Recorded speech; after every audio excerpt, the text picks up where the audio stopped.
Hello, Troglodytes. Thank you for tuning in today. I hope you enjoy this episode. Feel free to like, comment, and subscribe if you do. Without further ado, let's see what we got today. Wow! All right, guys, today we have a 1979 Gibson Les Paul Custom in the awesome aged Silverburst finish. These are some of my favorite Les Paul Customs, and Silverbursts can be kind of hard to find at a decent price. This particular one is in player's grade condition. It's got many replaced parts, a refret, but we're going to go all over that. First up is the headstock on the guitar. As you can see, the lacquer has aged a beautiful golden hue, but you do have some light nicks and dings on here, as I'm pointing out. They're very minor. They're not too noticeable, but they are there, so it's important to know about. And you have your original tuners on this guitar yet. What I'm showing here is there's actually been a finish touch-up of where a locking nut has once been on this guitar. You can kind of see the circles as they shine in the light where it used to be. Honestly, if I didn't point this out, you probably would have never seen it. As you can see on the sides of the headstock up here, you also have some wear and tear from playing because, well, let's face it, this is a player's grade guitar that's been played quite a bit. Next up here, I'm showing you the nut. It has actually been replaced, but a luthier has put amber tinted lacquer over it to make it appear original. As you're seeing here, the guitar has been refretted, so you don't have to worry about that. The frets aren't like super big railroad tracks by any means, but they definitely are taller than the original ones by a little bit. As you can see, you have some paint wear along the sides of the neck, as well as the binding nibs are gone. Overall, the top looks pretty clean. As I'm showing you here, there's not a lot of scratches and dings, but obviously there's going to be some because the thing was played. Let's take a closer look here. You can see here where a pickguard was installed at one point in time. You could easily put that back in. That hasn't been filled in at all. And you also have the bracket screw in there as well. The glorious speed knobs have aged that beautiful hue. I really love the aged speed knobs on gold, these Silverburst guys. But you do have some, chips in the lacquer and some dings on the front here. But overall, it's in good shape. In your armrest area here, there is some finish wear. It's not completely smooth in that area, but it's not too bad either. I didn't notice it while playing the guitar too much. The pickups are Seymour Duncan JB and Jazz, and you have Tone Pro's bridge and tailpiece for ultimate playability.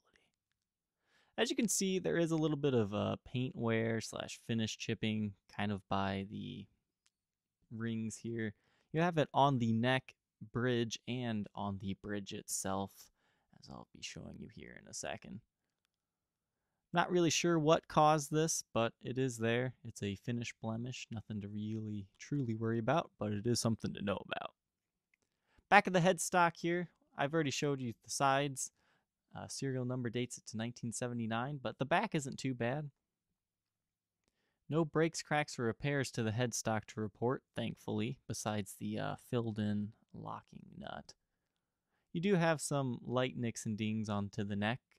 The neck is 60s in profile, so it's kind of slim, but not too incredibly slim.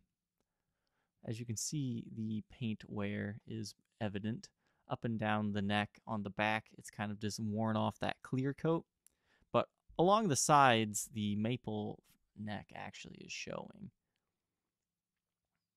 And this is the other side of the neck, I believe the treble side. So there is some extensive finish wear to this guitar, and it looks much worse in photos than it really feels in person. The back, it's got buckle rash. It had a filled-in strap button that I'll show you here in a little bit. And it's got some light finish wear, but overall, it's not too bad. It remains clear from afar. There's that strap button I was talking about. It has been touched up kind of amateurishly, but, it's better than a big gaping hole. And as you can see here, all the other scratches, light dings, light finish wear. It's your average player's guitar. I believe you have Schaller strap locks on this one, and that top one has been moved a few times. Your pots are actually all replaced to 500K pots, which makes the guitar sound really good. And there's those extra holes I was talking about from that strap button moving. The sides here, as you can see, some light finish checking, but nothing too bad. Just average wear and tear, especially towards the bottom here. I'll show you the other side as well. You can see the lacquer wear kind of on the binding. And that hole, once again, is from a pickguard bracket, so you can install one if you would wish. And those aren't holes, that's just kind of finish wear, once again. And, you know, with this guitar, if you've never seen blacklight photos, what a blacklight does is it shows you if a finish has been touched up or anything. So as you can see there was that touch up on the front from the locking nut, but the back of the neck does not reveal any actual structural repairs or cracks. But it does, you know, show you it's the original finish, just pretty worn down. As you can see there, clearly that part has been touched up where that strap button used to be, but it glows this beautiful green hue if it's correct. So the sides looking good. Now the front of the guitar doesn't quite glow the same color, so I'm guessing it's either been oversprayed or refinished at one point in time. I'm guessing it's been oversprayed because it looks factory to me.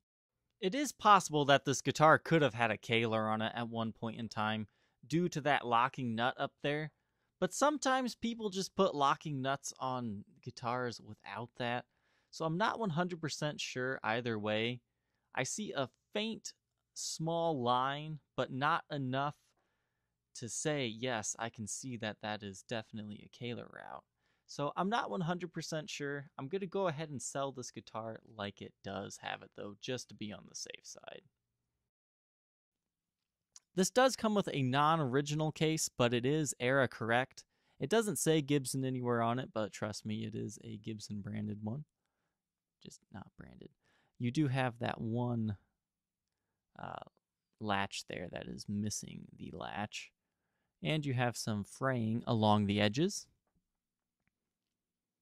But overall, the case is in good shape. It's actually a fairly rare case because it has an aqua blue interior, which I personally didn't think Gibson even made until very recently, because one came with a Les Paul Artisan, and I wasn't sure if it had been, like, you know, redone.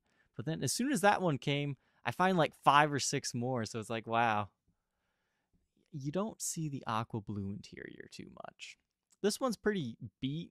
As you can see, the lid just falls over and it's a little dirty. But, you know, the guitar fits just fine. The case does its job, but, you know, if you want to gig this guitar every night or even, you know, every weekend, I would maybe suggest, you know, a case that has a handle that's just a little more firm. I don't trust these cases, but they are, you know, era correct. Very cool. Well, I hope you guys enjoyed this up-close look of this really nice Silverburst custom. It's got some finish touch-up. Pretty much everything has been replaced, so its collector's value's gone, but the playing value of this guitar is just through the roof. I hope you check out our listing on Reverb, like, comment, and subscribe to our YouTube channel, and enjoy this playing demo.